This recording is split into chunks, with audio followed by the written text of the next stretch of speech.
Hello, welcome to another weekly update. That was close. I had the mute button on the microphone, and I noticed just as the countdown started. So, actually, not really sure if you heard the intro music or not, but never mind. I think you probably did. It's a bit like that this week. Everything is everywhere. Anyway, I hope you had a good week. It's been a really busy week. There's been lots happening, lots going on, lots to talk about. So let's get into it. So first thing that happened. I think I mentioned this a little bit last week because last week's setup was all over the place. I had reconfigured the cameras and the microphone and everything. I'm now back to more or less normal, and we'll see one of those videos, I think, in the things we're talking about this week. So we'll see at least one of those. The other videos are they've all been recorded. They need editing. There's some demos in some of them I haven't done. They're all coming together. I'm kind of looking forward to them. I'm really pleased with the output of them. So look for those in kind of probably December timeframe. But they should be a really nice end to the year. Yeah, and I did like slightly different setup with the camera and everything there. So you'll see certainly on the first kind of video. Oh, sorry, the second thing I think we're going to talk about with one of the videos, a kind of real step up in quality. So be interested to know your feedback on that as well. All right, let's get into the news and kind of things that have been happening. So first of all, so this is an interesting addition to the Microsoft Graph API lineup, which is the ability for IT admins to add custom branding to the Azure Active Directory sign-in pages. So this is not specific to Microsoft Teams at all. This is kind of the experience that users see when they go to log in. If they're coming via, Azure AD, so that might be signing in, authenticating to an application, or just signing in somewhere. But this gives admins the ability to provide like a logo and a set of colors that match kind of the organization's look and feel. And again, this is one of a number of features we're seeing added to increase confidence, and there's some more coming that I'm going to talk about as well. All of these changes are designed to improve and increase user confidence in using third-party applications and integrating with kind of Microsoft services. So yeah, really important, and it driving that user confidence makes people happier to kind of do these things like use third-party applications and sign in using their kind of organizational creds in different places. Anything that can help users understand that they are in the right place kind of just increases that confidence. So this is good to see. There's actually two ways to use this. So first of all, there's already been a way for admins to provide all this branding. You can go to the portal and do it. This is an API to make it easier. Now, there's a couple of interesting ways you could do this. Because it's API driven, you can actually do it per locale, so per region. So you can have different text and different logos or different text under the logo. Some of the things you can change are the sign-in page text and username hint, as well as just images and colors. So they are things that are kind of can be specific to a locale. So one of the things you could do is use the API to quickly make changes if you are supporting a number of different regions around the world. So you might have 10, 20, 30 of these to change. So actually being able to do them with an API is really nice because you can iterate through them all. If you've got translated text for all of them, you can quickly rattle through and update everything really, really quickly.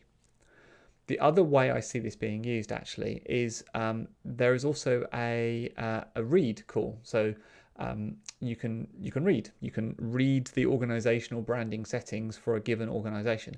And what's interesting is that the permission set for this is really low. It's just like the user profile, which if a user's just logged in, you likely have anyway. So I see this being a really nice way of, if you've got an application that a user has logged into, you could, as the developer, you could actually pull a logo for the company logo of the user that's just signed in, and some maybe a color that kind of represents that organization. So if you wanted to provide a really personal experience for users to kind of show that this is something that's happening on their organizational account or in some way associated with their organization, you're able to do that. So that's quite nice as well. So that's a nice way, really, of getting the logo of the organization of the user that's just logged in. So that's kind of cool. So that's how I would kind of use this as well as a developer. So it's not just for IT pros setting stuff. Actually, as a developer, this is a good trick actually to go and get an organizational logo for the logged in user. So that's cool. So that came out nearly a week ago now. Okay, next thing. So this is I did a video over like the first half of the week, so Tuesday, maybe Monday, Tuesday of this week. I called it a call to arms for developers and IT pros. Please go and watch the video. Like I say, it was one of those recordings that I did last weekend. And it's really about how Microsoft apps help users. So I won't go over the video again. Please go and watch it. I'll put a link to it in the show notes. But it culminated in talking about 4 new Microsoft webinars that are being run. 3 I think have already happened. And then the 4th one is happening on December the 1st. So let me share my screen again. So this is when these webinars are happening. So you can go and watch these on demand. So there's things for developers. Meeting experiences, building meeting experiences for developers. This is about the process of development. So using things like GitHub, PagerDuty, Trello, Jira. This is for IT pros. And this one on December the 1st, which hasn't happened yet, is all about healthcare. So 4 webinars, kind of being run by Mike. Mike's a really interesting person, actually. He works on the 365 ecosystem, meaning he covers Microsoft Teams, Microsoft Graph, Office apps. He's been at Microsoft for ages, over 20 years, worked on Combat Flight Simulator, which is really interesting. You should ask him about that sometime, and Bing Maps as well. So really, really interesting person to talk through. So that is happening. So go watch that video. And kind of it's interesting to see the impact that apps can have, and then kind of leading on from that, what you should do as a developer, what you should do as an IT pro, and then those webinars to really kind of help you do those things as well. All right, next thing, posted this a couple of days ago. End users can no longer grant consent to unverified and multi-tenanted apps. What this means for you. So yeah, this is an interesting one. So this got announced about a month ago. I missed the announcement, didn't talk about it, and it actually came into force a few days ago. And if you have an app, and this is an Azure AD app registration, if you have an Azure AD app registration that is multi-tenanted, and you are not a verified publisher, when you go to the branding section, you will see this yellow warning here to say end users will no longer be able to grant consent to a newly registered multi-tenant app without a verified publisher. So it's prompting you to verify your publisher here by adding your MPN ID. So what is this about? So we're talking about this screen here. As an example from one of Modality's products, here I'm being asked to consent to these permission sets here as this user. This is a multi-tenanted application, meaning that Modality wrote it and then lots of other organizations use that application and grant consent on behalf of the users in their tenant. This is the sort of thing that if we weren't verified, you wouldn't be able to do. An admin would have to do this, so individual users can't do it. Apps may be flagged as risky. They will show as unverified. Blah, blah, blah, blah. So lots of reasons to get this done. You might be thinking, well, why do I care? Multi-tenanted apps, isn't that for kind of partner companies and ISVs? Do I need to care if I'm just a developer writing internal apps? Maybe, maybe not. It depends. So like if you're an ISV, if you build apps, you're putting apps in the App Store, you definitely need to do this. If you are an internal enterprise developer or you're building apps for internal use, maybe you don't. But what is a bit of a gotcha is that Bot Framework app, so the application registrations that happen for Bot Framework are multi-tenanted. Now, that is not a problem if the only thing you use your app registration for is to run the bot.